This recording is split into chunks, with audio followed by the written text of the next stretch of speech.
Have all children equal opportunities? Are we all coming from similar environments? In our lives, we have been given a certain set of opportunities, but do we appreciate them? This was something I experienced as a teacher in a classroom, and it was challenging. I have always considered myself a good teacher, but this was a brand new challenge. A student was neither behaving nor misbehaving, neither engaging nor willing to participate. A mute and unwilling participant within the classroom. Was I really a good teacher? Were all my preconceived notions false? These were questions I had to ask myself, but were they warranted? Try as I might, nothing seemed to work. All the strategies I employed to help had failed or were failing. What could I do? It was not in my nature to simply give up. I had to think of something, but what? I discussed this with my coordinating teacher.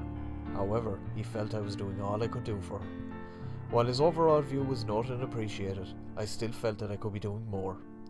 In the words of Dewey, mankind likes to think in terms of extreme opposites. I didn't become a teacher to simply give up on a child.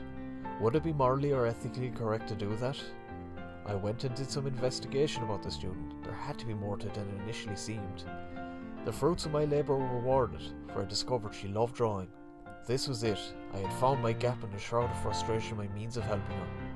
My effort had rewarded me with a valuable piece of information. Isn't that the point of education? De Bruckner et al. Wisely stated that sometimes the reality of the situation would be more nuanced. With this piece of information, I was now ready to face the greatest challenge of my teaching life so far. Attendance had always been an issue with the student, with her family having a tradition of being early school leavers. This was naturally a point of concern for me with my planning regarding her. After all my planning for one student, would I be able to even help her?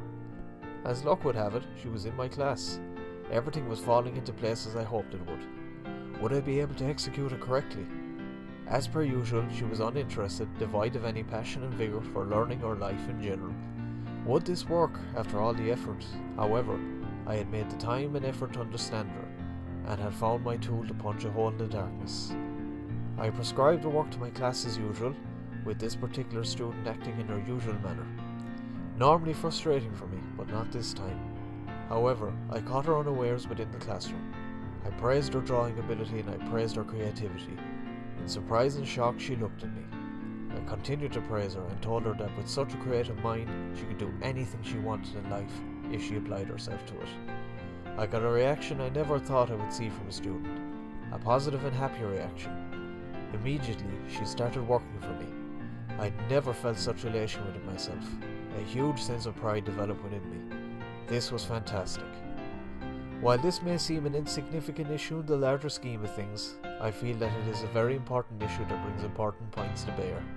The right of a child to an education, the right of a child to an effort and commitment from a teacher are paramount.